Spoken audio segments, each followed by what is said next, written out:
There is often more than one interpretation of a story, and there are often more than one um, viewpoint that can be accessed. And therefore, I have no problem with contradicting myself. I have no problem with putting out one video that says one thing, another video that says another. We have two hands, we can have two opinions or more. And as the events unfold, as the information emerges, it's important to develop ideas. So there's some very strange, this. Christina Vyuk says, "Wow, this is really disappointing. I expected more from you," and so on, and talks about the football thugs starting it all off. The Israeli football thugs, pretty shoddy behaviour from them towards people's private property, especially given Jewish history in Amsterdam. Yes, it was pretty shoddy, the pulling down of flags, but I have already done another video where I talk specifically about the Maccabi hooliganism, and I categorise it: the people on the escalators screaming appalling racist slogans and so on. But nothing justifies the people on motorbikes looking for Jewish victims after the match. Even if this was just a few small incidents, even if there haven't been any arrests, the terror that is instilled into the Jewish community in Amsterdam, that has already experienced, that has a living memory of the Holocaust in Amsterdam, that is horrific. These two events, or these two issues, are in some ways separate. And although there may be provocation, that spiral into anti-Semitic aggression is unacceptable. And for some reason, people in YouTube and across the internet seem unable to get out of their tribal fixation. So I try very hard here to avoid that tribalism. I'm told I'm stupid. Much the same sort of thing with talking about Rachel Reeves' budget. I talk about the education issues. I talk about the farmers' issues, and we get these sort of rhetorical questions. Are you trying to tell me that Rachel Reeves has put no thought into this budget? Well, I am trying to tell you that Rachel Reeves is too stubborn to rethink.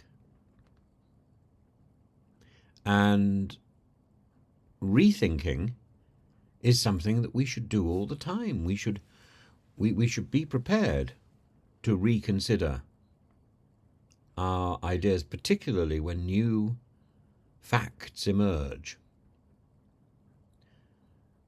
John Maynard Keynes, brilliantly, is supposed to have said, "When the facts change, I change my mind."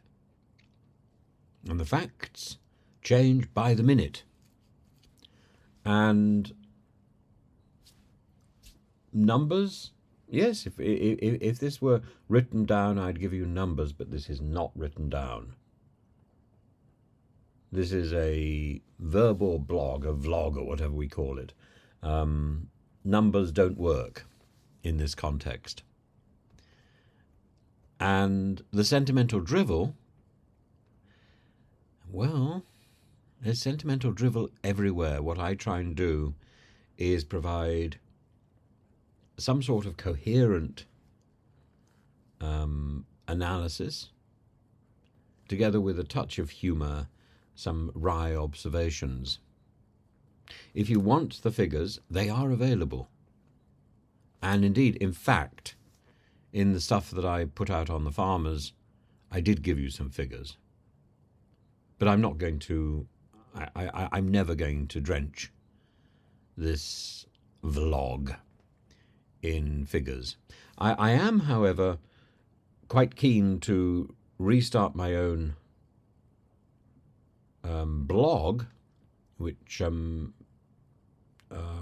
forget the name of it actually offhand. It's called Animate-tim, and I'm more than happy to put figures and details in posts there.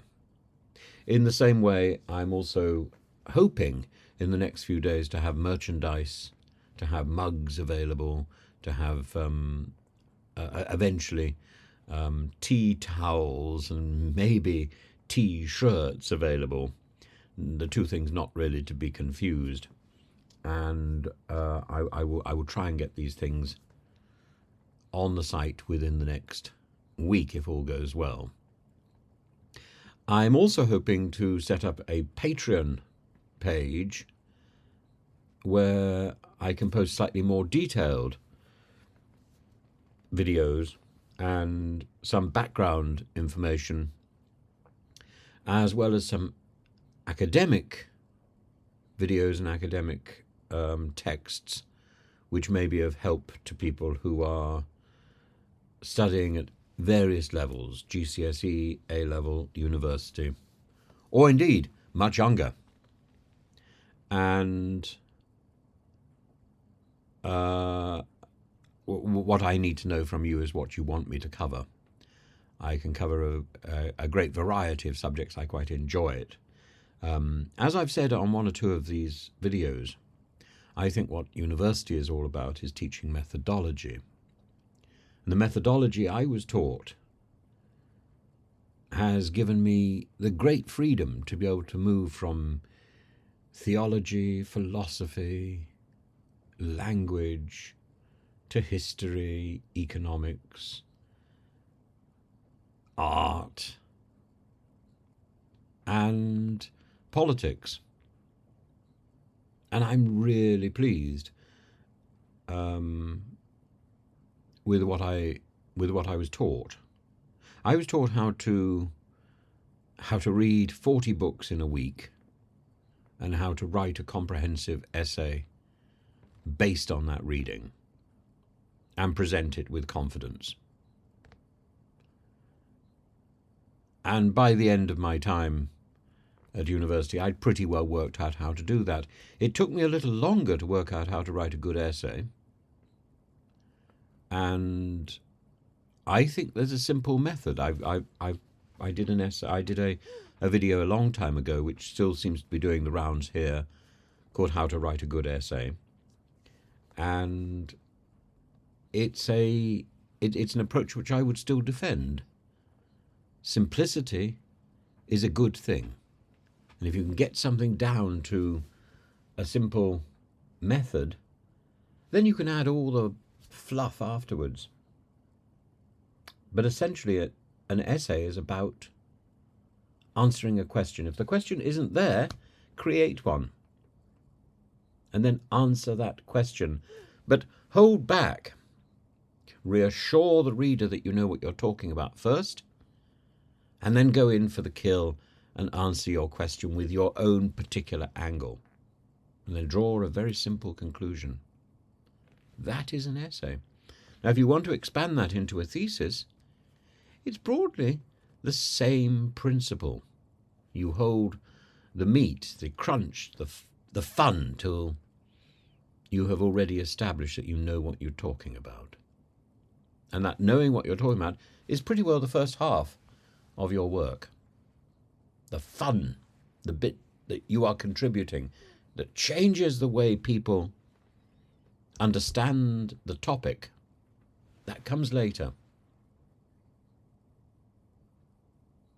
And the reason we have to plan an essay or plan a thesis or plan a book is because we don't want to give away that fun too early. Rather like a magician who is going to finish the show with the best trick. You don't want to give it away too soon. But you want to reassure the audience that you know what you're doing, so that when you come to that great reveal, the audience is with you. So there's so many. Arthur Pint says, so who does one believe, the liar or the liar he said he spoke to? About Putin and Trump. That is the point. That is exactly the point. Who do we believe? Trump, the liar, or Putin, the liar? And if Putin says that he didn't speak to Trump, that may well be true. It's just a question which Putin we're listening to at the moment. The Putin in the fridge, the doppelganger over there, or the doppelganger over there? How many Putins are there? Let me see if we got another one. I think I'm wheezing. I think I'm going to have to stop.